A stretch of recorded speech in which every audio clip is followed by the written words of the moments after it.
마태복음 26장 36절.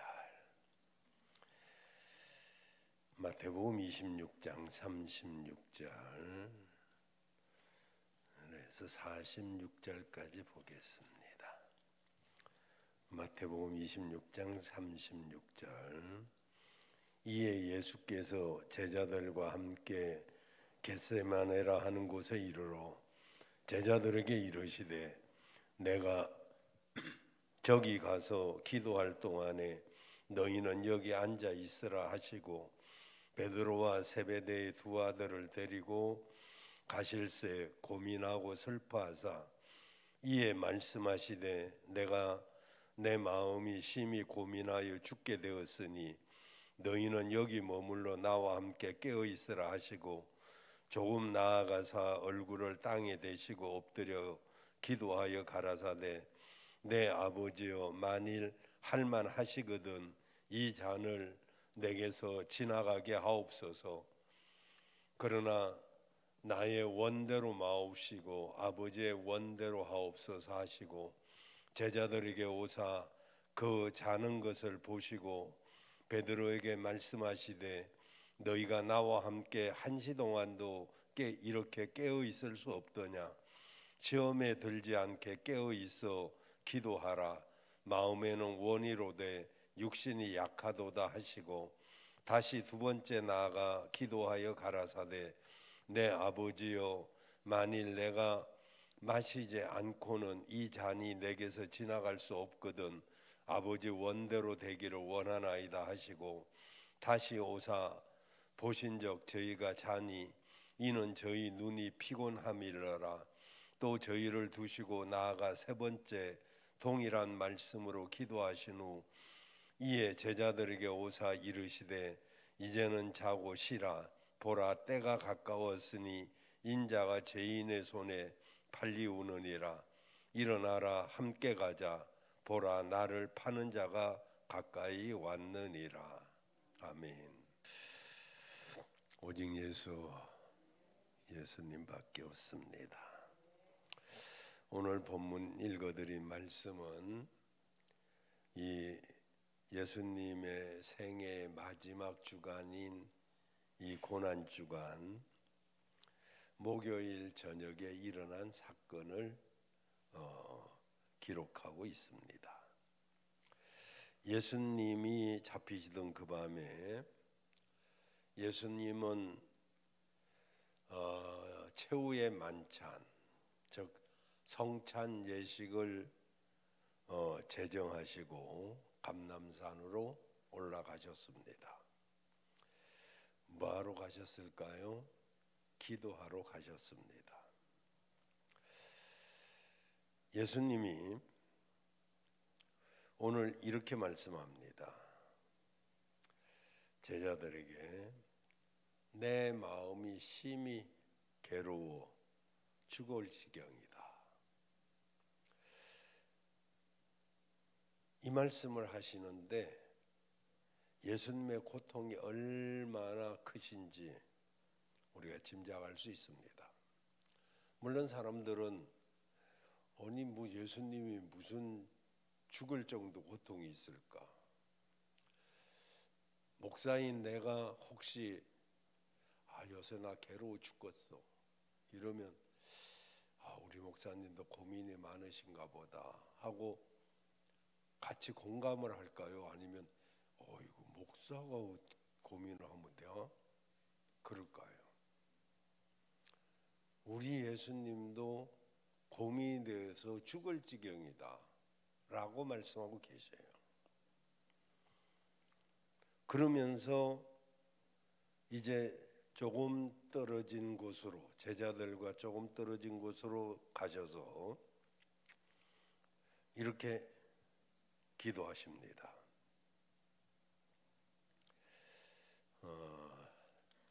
지금 26장 마태복음 26장 39절이죠. 얼굴을 땅에 대시고 아버지여 만일 할만하시거든 이 잔을 내게서 지나가게 하옵소서. 이런 기도를 하십니다.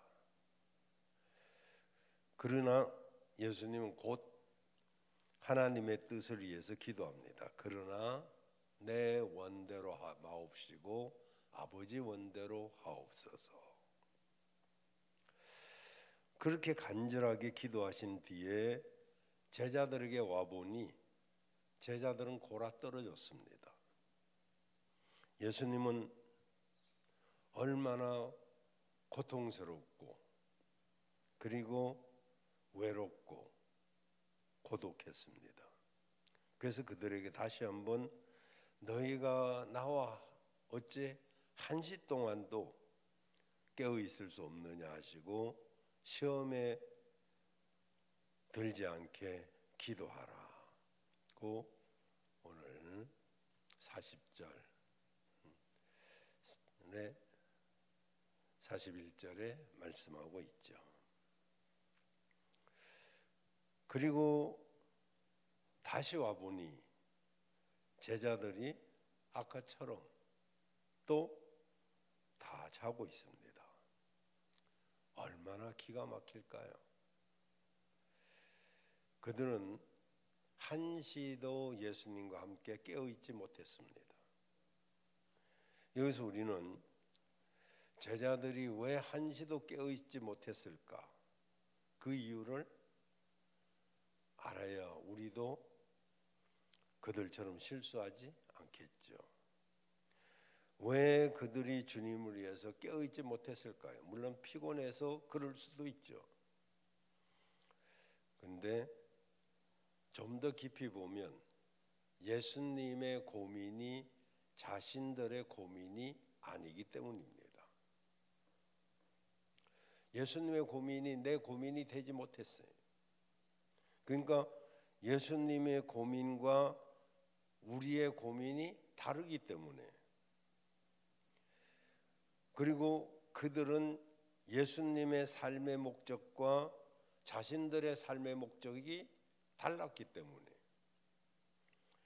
그것은 자신의 삶의 목적이 하나님이 아니라 자기 자신에게 있기 때문에 그들은 예수님의 목적이, 예수님의 고민이 자기들의 고민이 될 수가 없었던 거죠. 그런데 그런 제자들이 예수님이 십자가에 죽으시고 부활하시고 승천하신 뒤 오순절 날이 이미 이름에 저희가 다 같이 한 곳에 모여 있다가 호련히 하늘로부터 급하고 강한 바람 같은 소리가 있어 성령이 저들에게 임하심으로 저들이 권능을 받고, 그리고 그들은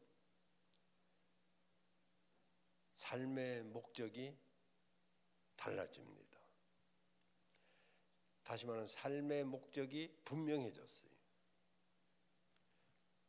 성령 받고 거듭난 제자들은 전과 같지 않았습니다.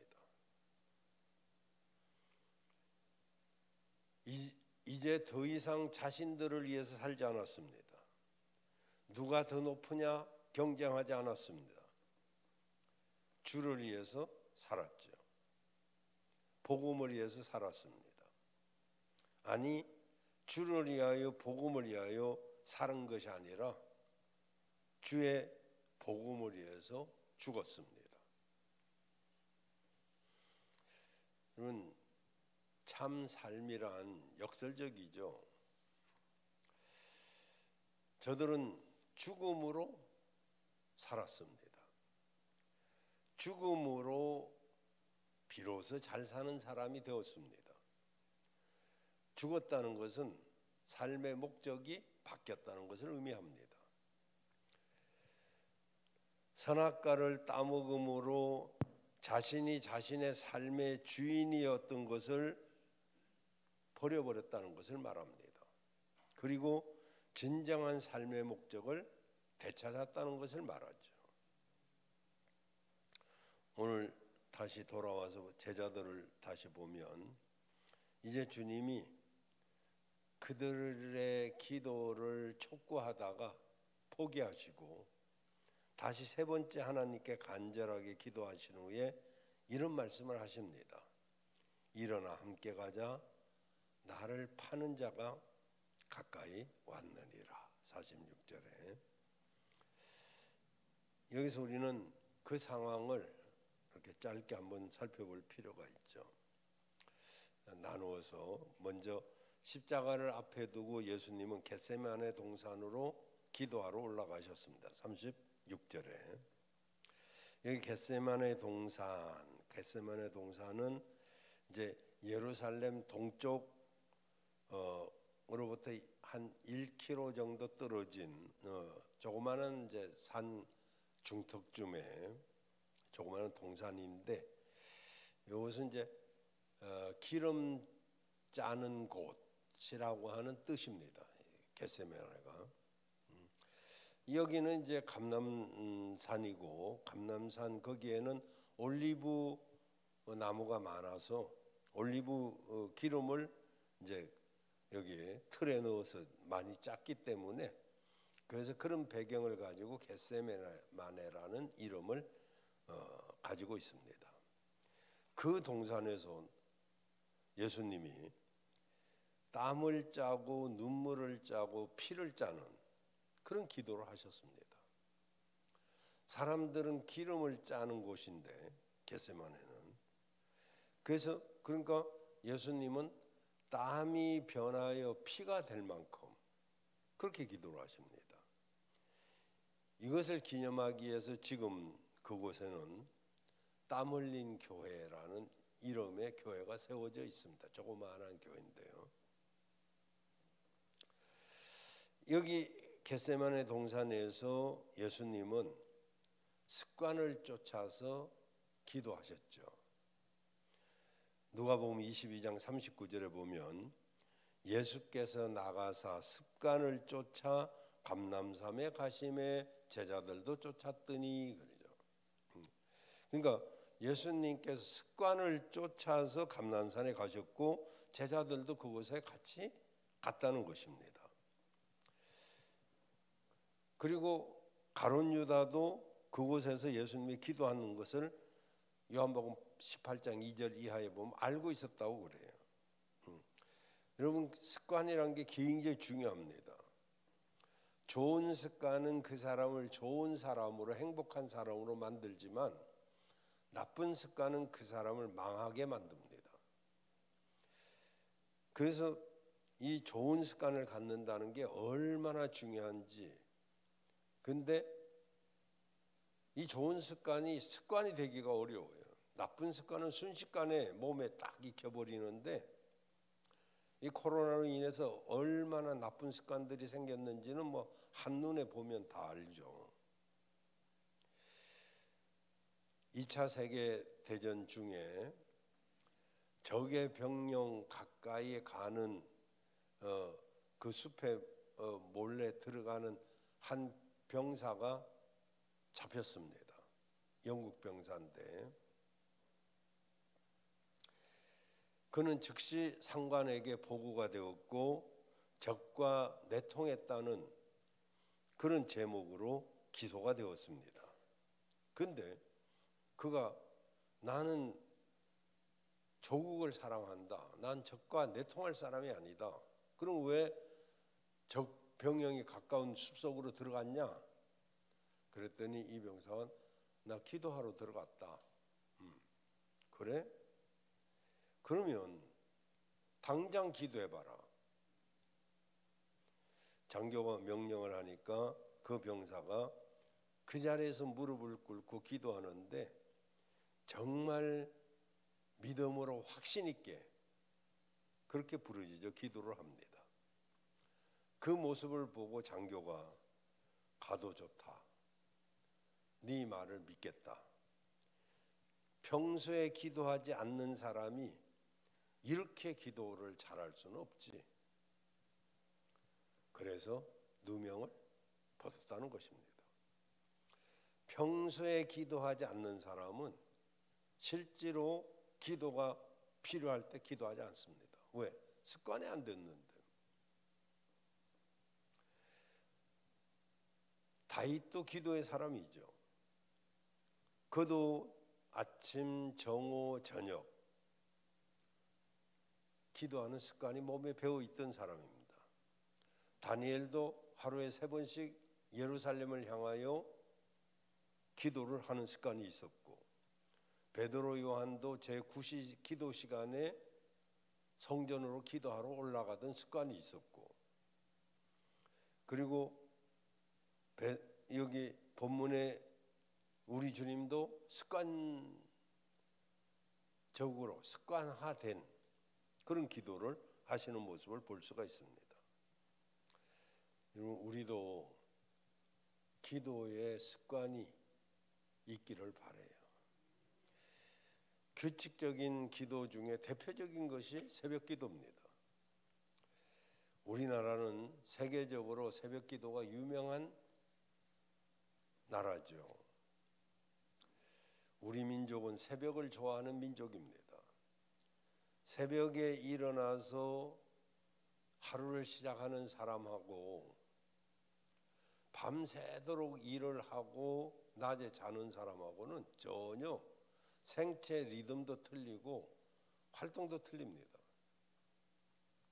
성공한 사람들의 70~80%는 전부 새벽형 사람입니다. 요새는 뭐 약간 바뀌어가지고 오히려 뭐 밤에 활동하는 사람들도 많이 있지만은, 그래도 정말 성공하는 사람들은 새벽형 인간입니다. 그렇습니다. 일찍 자고 일찍 일어나는 거, 이거는 우리 건강 생체 리듬에도 최고로 좋죠. 그리고 범사에 감사하는 습관이 그 사람을 행복하게 만들죠.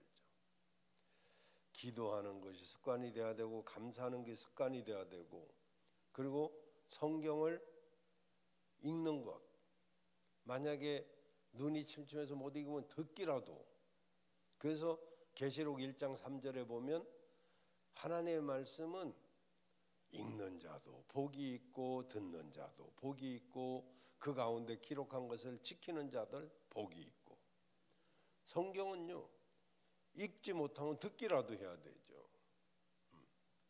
읽지도 않고 듣지도 않고 무슨 복이 있겠어요.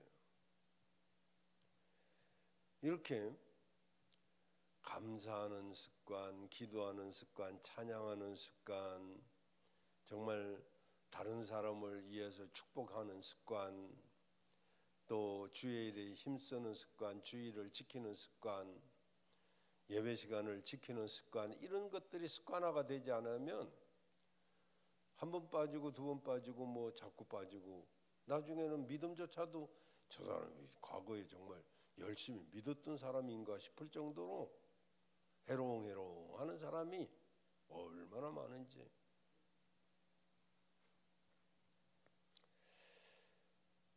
좋은 습관이 여러분이 있기를 바랍니다. 두 번째로 나와 함께 깨어 기도하자고 말하죠. 예수님이 37절 38절에. 우리가 홀로 기도할 때도 있습니다. 남 모르게 기도해야 될 때도 있습니다. 밤에 기도해야 될 때가 있고 새벽에 기도해야 될 때가 있고, 또는 금식해야 될 때도 있습니다. 그리고 철야 기도해야 될 때도 있습니다. 그러나 결정적으로 중요한 사역 앞에서는 전 성도가 협력해서 기도하는 것이 굉장히 중요합니다. 왜냐하면 예수님이 두세 사람이 내 이름으로 모인 그곳에 나도 함께 하겠다고 했거든요. 개인 기도도 중요하지만은 정말 성전에서 함께 기도하는 거, 이게 굉장히 중요합니다. 그리고 기도할 때도 마태복음 6장 33절에 보면 너희는 먼저 그의 나라와 그의 의를 구하라, 그리하면 이 모든 것을 너희에게 더하시리라 했잖아요. 그의 나라 어디입니까? 하나님 나라잖아요. 천국이잖아요. 그 천국이 지상에서 이루어지는 곳이 어디입니까? 교회잖아요. 그래서 교회를 위해서 기도하는 것이 굉장히 중요합니다. 그러면 내 모든 것도 덤으로 이루어진다는 거잖아요. 왜 함께 기도하자고 했을까요? 내 마음이 심히 고민하여 죽게 되었다. 37절에 보니까 예수님이 고민을 예수님도 고민을 해요. 심지어는 슬퍼하고 38절에는 그냥 내 마음이 심히 고민하여 죽게 됐다 이렇게 말해요. 예수님의 고통이 뭔데 저렇게 심히 죽을 정도로, 죽고 싶을 정도로, 죽을 만큼 그런 고민이 있었을까요? 첫째, 배신입니다. 제자인 가룟 유다의 배신. 우리가 이 세상을 살아가는 동안 여러 가지 고통을 만나는데, 가난한 것도 고통이고, 병이 오는 것도 고통이고, 사업에 실패하는 것도 고통이고, 일자리가 없는 것도 고통이고, 뭐 여러 가지 어려움이 옵니다. 근데 많은 사람들이 이것보다 더 큰 고통이 있는데, 그것은 믿었던 사람에게 배신당하는 겁니다. 3년 동안 믿었고 신뢰했던 제자, 그 제자가 돈 몇 푼에 자기를 팔아먹을 때 얼마나 마음이 아플까요? 그래서 셰익스피어는 겨울 북풍 한설 그 고통보다 배신의 고통이 훨씬 더 크다라고 했습니다. 헨리 나우에인이라고 하는 이 시대의 영성 뛰어난 지도자가 있습니다. 이 헨리 나우에인의 상처 입은 치유자라는 책이 있어요. 이 책에 보면 예수님을 상처 입은 치유자로 표현을 하고 있습니다. 예수님은 뭇 사람들로부터 상처를 많이 받았다는 거죠. 제자들의 배신으로 상처를 받고, 마지막 십자가의 고통으로 상처를 받고, 거기서 삶이 찢겨지고 피 흘리면서 죽고, 주님의 생애는 한마디로 상처 입은 생애입니다. 사람들로부터 상처받고, 자기 백성들로부터 상처받고, 제자들로부터 상처받고, 마지막 하나님으로부터 십자가에 못 박히는 상처를 온몸에 지니고 죽는 상처 인생입니다. 그럼에도 그는 그 상처를, 이 사람이 상처가 많은 사람들은요, 이게 치유가 안 되면 결정적일 때 문제를 일으킵니다. 남을 죽이고 자기도 죽습니다. 근데 이 상처가 잘하면 남을 살리는 치유자가 됩니다. 우리에게 왜 상처가 생길까요? 그 상처에는 교훈이 있습니다.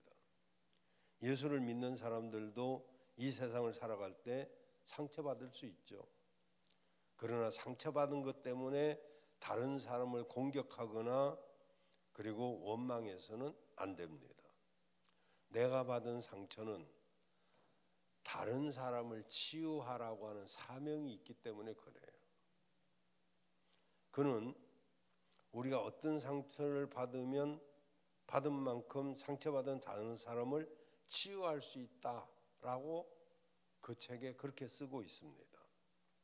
가난 때문에 상처를 입은 사람은 그것이 사명이 되어서 가난한 사람의 사정을 잘 알기 때문에 오히려 남을 도와줄 수 있는 사람으로 살아갈 수 있다는 거죠. 그럼 그도 행복하고 상처도 치유받을 수 있고요. 또 어린 시절 부모로부터 버림받고 친구로부터 배신당한 경험이 있는 상처가 있는 그런 사람은 그것을 가슴에 품고 원망하지 말고 나와 같이 그런 상처를 입은 사람들에게 위로해주는 그런 치유자가 되라는 거죠. 그것을 안 겪어본 사람은 모르잖아요. 내가 병이 들었다가 나았다면 건강한 사람이 아픈 사람한테 그까지 것도 못 참어? 기도해봐. 기도하면 되지. 이런다면 이게 무슨 치유가 되겠어요? 나는 더 큰 병도 알았는데 하나님이 치유해 주셨어. 그러니 그 병은 하나님이 얼마든지 고쳐주실 거야. 힘내. 내가 기도해 줄게. 기도하라고 하지 말고 내가 기도해 줄게. 이러면 그 사람이 힘을 얻지. 내 상처가 있다고 막 남한테 있는 대로 쏟아내면은 그게 풀려지나요?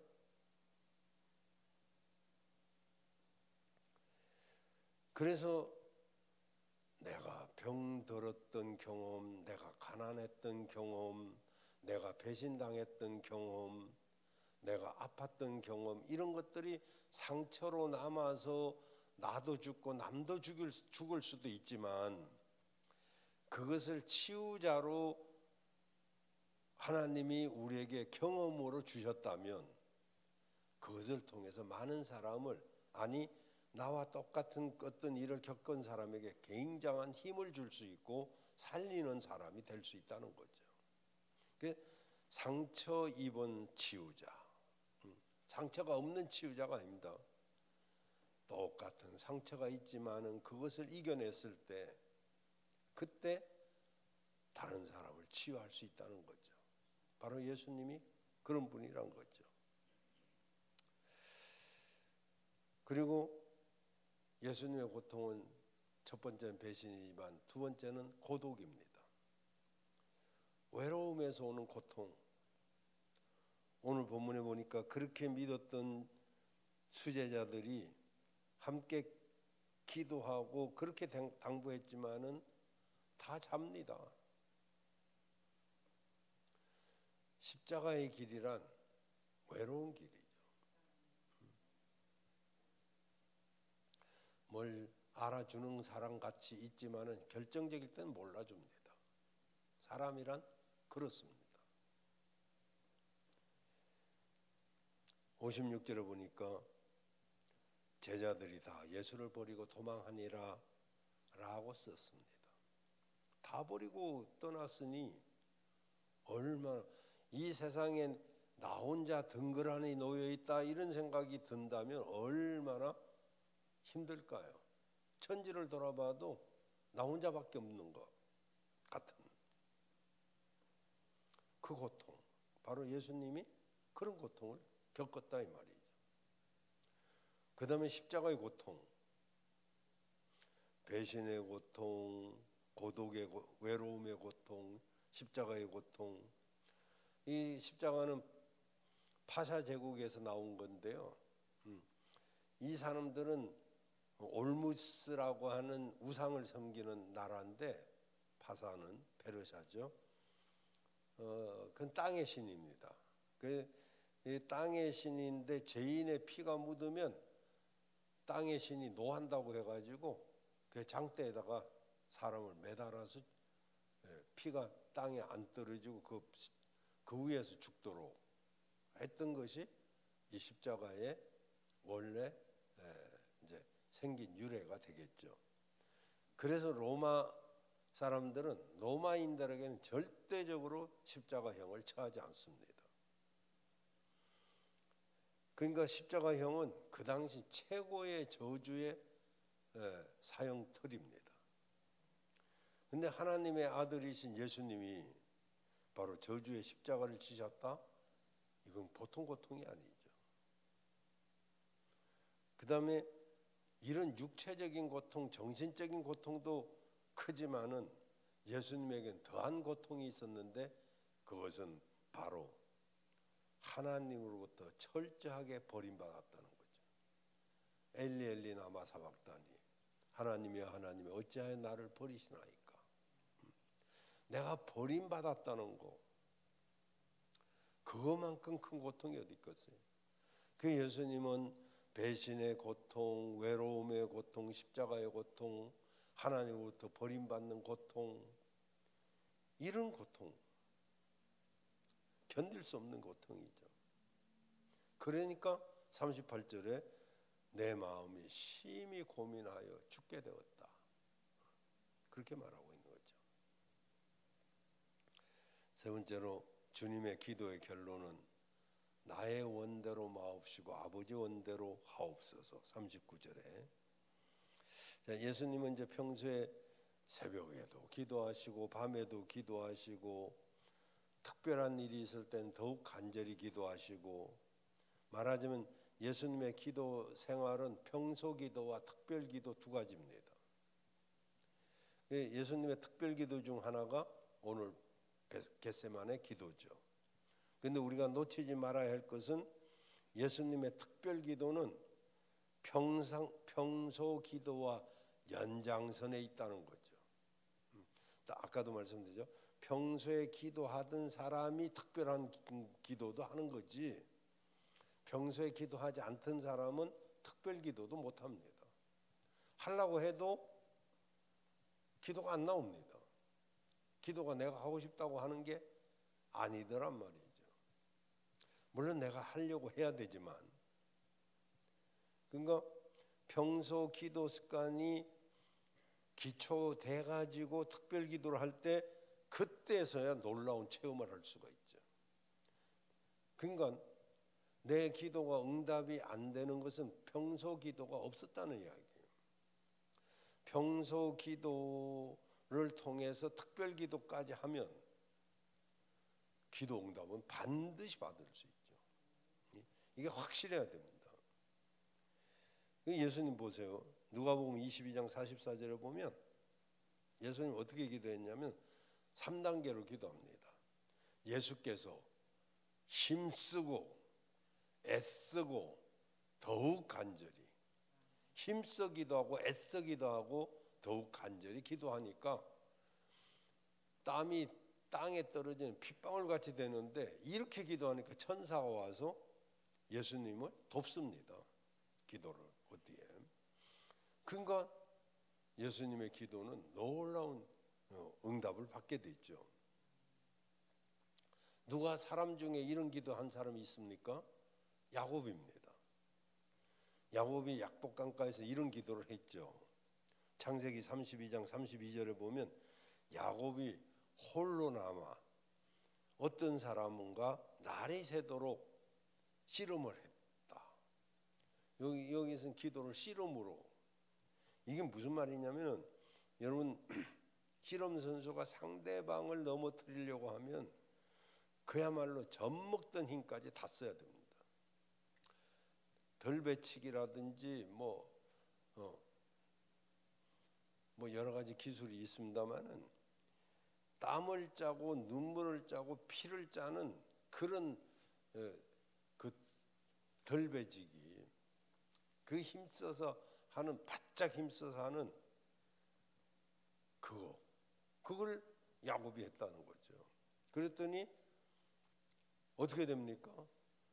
자기를 죽이려고 왔던 에서가 변해버립니다. 현실이 바뀌고요, 상황이 바뀌고 완전히 문제가 해결됩니다. 그리고 야곱이 변하여 이스라엘이 됩니다. 사기꾼이 변하여 축복의 사람이 됩니다. 여러분, 우리도 힘쓰고 애쓰고 간절하게 기도하면 안 될 게 없어요. 사실은 거기까지 못해서 우리 기도가 응답이 안 되는 것이지,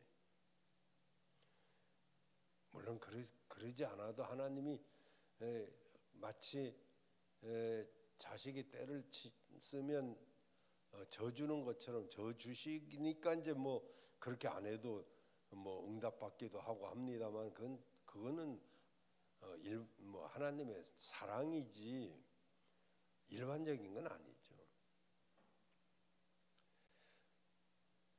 그리고 너희가 나와 함께 한 시 동안도 깨어 있을 수 없더냐. 예수님 얼굴을 땅에 대시고 고민을 안고 땀방울이 핏방울 되도록 기도하시고 돌아와서 보니까 제자들은 열심히 뭐 하고 있었느냐? 자고 있었단 말이에요. 왜 그들이 자고 있었을까요?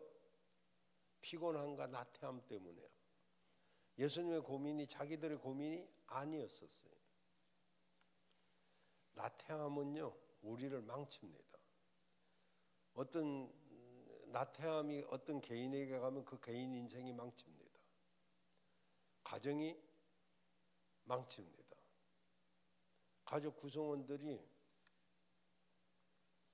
나태해봐요. 잘 될 수가 없죠. 교회도 나태함 때문에 망하고요. 국가도 나태함이 번지면 망합니다. 그 잠을 자는 거죠. 좀 더 자자. 잠은요, 자면 자꾸 늘습니다. 저는 예전에 새벽기도 마치면 가서 이제 책을 본답시고 이제 보면 스르르 잠이 듭니다. 그 자면 늘어납니다. 30분만 자던 게 1시간도 하고 2시간도 자고. 말씀드렸죠? 꼭 그때 이제 어떤 분이 전화를 합니다. 박 집사님 전화번호 몇 번이에요? 그 구역표에 다 나와 있잖아요. 이제 그렇게도 말 못하고 이제 몇 번이라고 가르쳐 주죠. 그리고 꼭 목사님 주무세요 또 그래요. 주무시는 줄 알면 왜 전화를 해요? 그래서 내가 그때 결심을 했어요. 절대 안 잔다. 저는 3시 20분이면 일어납니다. 그리고 교회로 와서 말씀 준비하고 새벽 예배 인도하고, 지금은 이제 운동하기 때문에 칼같이 갑니다만은 그전에 이제 오랫동안 이렇게 기도도 하고 했습니다만은 이제는 나이도 있고 하니까 이제 건강을 조금 생각해서 일찍 갑니다. 그러면 8시까지 운동을 하고 집에 들리거나 안 들리거나 바로 교회로 와버립니다. 절대로 안 잡니다. 그 기껏 한 4시간 뭐 길어봐야 5시간 미만, 이 정도만 자도 충분합니다. 푹 잔 사람이 나보다 더 건강한 것도 아닐 테고. 그래서 이 습관이 그래서 중요해요. 왜 우리가 기도해야 되냐면은 여기 있는 그대로 마음은 원이지만 육신이 약하기 때문에 그래요. 주님이 말씀하죠. 마음은 깨어 있고 싶은데 육신이 약해서. 기도란 육신의 노력으로 되는 게 아니에요. 인간적인 지혜, 의욕, 그걸로 되는 게 아니에요. 그건 필요하긴 해요. 마음에는 원이로되 육신이 약하도다. 여러분, 기도해야 될 중요한 이유를 우리가 알아야 하죠. 그게 뭐냐면 뭐라고 말씀합니까? 시험에 들지 않게 기도하라. 그래서 기도하는 거예요. 왜 우리가 기도해야 돼요? 시험에 들지 않기 위해서. 여러분, 신앙인들이 왜 신앙에 실패합니까? 나쁜 일을 해서 실패하는 거 아닙니다. 노력을 안 해서 실패하는 게 아니에요. 실패하고 무너지는 결정적인 이유는요, 다 시험입니다. 시험 때문에 교회 떠나고, 시험 때문에 믿음 버리고, 시험 때문에 원망만 남기고, 본래 자기 목적, 사명 다 날려버립니다. 오직 하면 주님이 그걸 아시니까 시험에 들지 않게 이해해서 깨워서 기도하라는 거잖아요. 우리가요, 다른 것도 중요하지만 시험 들지 않도록, 또 시험을 들었어도 그걸 이기도록, 이겨내야지. 그 시험을 못 이기면 어디 가면 시험 없어요? 그래서 어디 가도 그 사람은 적응을 못 합니다. 계속 문제를 만나죠. 사람이 있는 곳에 문제는 있게 마련인데. 그래서 사단은요, 우는 사자처럼 계속 시험 드는 자만 찾아다닙니다.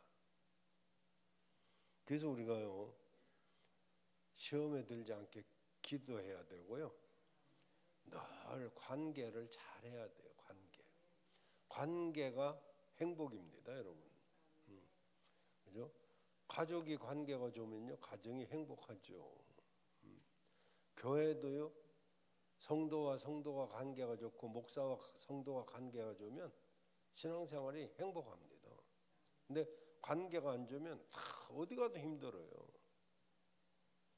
그 관계가 제일 중요한데, 그래서 신앙인들의 가장 큰 적은 말하자면 기도를 가로막는 거죠. 그 기도 중에 핵심이 뭐라고요? 시험에 들지 않도록, 시험을 이기도록 기도해야 되는데 그걸 안 하니까 시험 든단 말이죠. 그 주님이 시험에 들지 않도록 기도해라. 그리고 42절 44절에 보면 세 번째 동일한 말씀으로 기도를 하십니다. 44절에 보면 또 저희를 두고 나아가 세 번째 동일한 말씀으로 기도하신 후. 예수님은 똑같은 기도를 세 번씩이나 합니다. 그죠? 44절에 세 번 반복하고 있다는 걸 알 수가 있죠. 또 저희를 두시고 나아가 세 번째 동일한 말씀으로 기도를 하죠. 우리가 중언부언 아닌가, 그렇게 한 기도를 또 하고 또 하고 또 하고 세 번을 하잖아요. 그러면 중언부언하는 기도는 그걸 잘 구분해야 됩니다. 중언부언하는 것은 뜻없이 하는 기도, 그냥 또 사람을 향해서 하는 기도, 사람 들으라고. 근데 반복 기도는요, 중언부언 기도가 아닙니다. 우리가 하나님께 하는 기도는 하나님 들으라고 하는 것이지 누구 들으라고 하는 거 아니잖아요. 그래서 반복 기도는요, 중요합니다. 확신이 올 때까지 기도해야 돼요. 똑같은 걸 하는 게 좀 이상한 것 같이 생각되시는 분도 있거든요. 그런 건 의심할 필요 없습니다. 응답이 될 때까지 하는 거죠. 그래서 우리 중언부언은 반복적인 기도가 중언부언이 아니다. 사람 들으라고 하는 기도, 또 뜻없이 하는 기도, 이게 중언부언이지, 목적이 확실하다면 두 번, 세 번 이루어질 때까지 10번이라도 괜찮다 이거죠. 그리고 마지막으로 이제 기도도 때가 있단 말이죠. 자, 45절 46절에 보면 졸고 있는, 이제 세 번씩이나 자잖아요. 계속 제자들이. 그 제자들이 오신 예수님이 이렇게 말합니다. 이제는 자고, 46절에 쉬라, 보라, 때가 가까웠으니 인자가 죄인의 손에 팔리오리라. 자, 기도는 때가 있어요. 기도할 때 타이밍을 놓치면 안 됩니다. 성경은 우리 인생에 때가 있음을 강조하고 있습니다. 솔로몬도 전도서 3장에 때가 있음을 말하죠. 전도서 3장 1절에 보면 천하의 범사에 기한이 있고 모든 목적이 이룰 때가 있나니. 때가 있어요. 심을 때가 있으면 거둘 때가 있고, 누울 때가 있으면 잘 때가 있고, 뭐 깰 때가 있고, 뭐 때가 있다고 쭉 그러죠. 고린도서 6장 2절에도 보라, 지금은 은혜 받을 만한 때요, 보라, 지금은 구원받을 때다. 때가 있잖아요. 이 오늘 지금 본문에 46절에 보라, 때가 가까웠다 이 말은 이게 뭐냐면은 이제 원수의 손에 팔려서 고난 받을 때가 왔다 그런 이야기죠.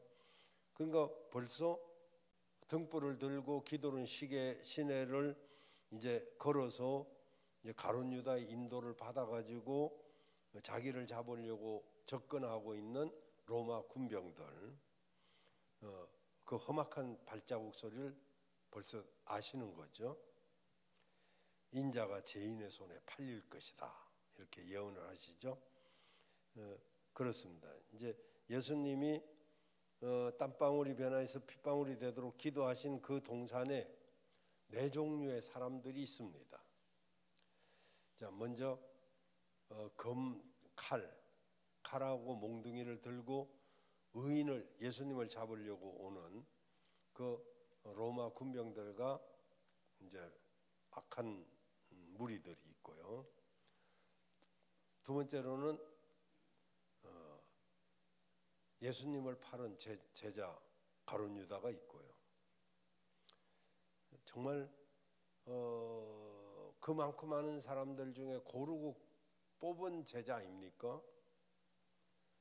정말 사랑받고 잘 될 수 있는 사람이었는데 배신자가 되죠. 그 세 번째로는 잠만 자고 있던 제자들이 있습니다. 네 번째는 이 동산에서 온 인류 구원을 위해서 땀방울이 핏방울이 되도록 기도하시는 예수님이 있습니다. 네 종류 사람이 있죠. 자, 칼과 몽둥이를 가지고 의인을 잡으러 오는 악한 무리들이 있고, 그리고 스승을 팔아먹는 가룟 유다가 있고, 정말 기도해야 될 시간에 잠만 자고 있는 제자들도 있고, 그리고 그런 가운데서도 끝까지 기도하는 예수님이 있고, 여러분 우리는 누구를 본받아야 될까요? 두말할 것 없이 예수님을 본받아야죠. 여러분, 일어나 함께 가자. 나를 파는 자가 가까이 왔다. 보통 우리 같으면 그런 제자, 그런 사람들한테 일어나서 함께 가자. 그렇게 하겠어요? 이제 너네 필요 없다. 나도 이제 귀찮다. 뭐 이렇게 해야 되잖아요. 근데 주님은 끝까지 일어나 함께 가자. 다시 기회를 줍니다. 여기 이제 주님의 지극한 사랑이 있죠. 정말 부모의 마음이죠. 부모의 마음. 장애를 가진 자식을 더 사랑하는 부모, 못난 자식을 더 정이 가는 부모, 그 부모의 마음이죠. 그래서 믿음이 없는 제자들을 내버려 두고 간 것이 아니라 일어나서 함께 가자 이렇게. 그리고 다시 한번 그들을 깨우치는 거죠. 그리고 함께 가자 이 말은 내가 너희와 함께 하겠다 그런 뜻이죠. 우리 주님은 세상 끝날까지 나와 여러분과 함께 하시는 줄로 믿습니다. 그리고 마지막으로 이것은 예수님의 승리의 모습이죠. 십자가 질 수 있는 힘이 생겼어요. 당당히 십자가 앞으로 가는 것이죠. 나를 파는 자가 가까이 왔다 이 말은. 그래서 가룟 유다의 배신으로 죄인들에게 넘겨질 때, 그때 그분은 승리의 확신을 가지고 나아갑니다. 뭐 때문에 이런 확신이 있었을까요? 기도했기 때문에 그렇습니다. 여러분, 우리도 고난주간 바로 예수님을 행적을 따라서 지금 살아가고 있고요. 이제 모레 저녁, 금요일 저녁은 예수님이 돌아가신 날이죠. 성금요 예배 8시부터 있습니다. 그때 우리 은혜로운 정말 예배를 드리도록 하겠습니다.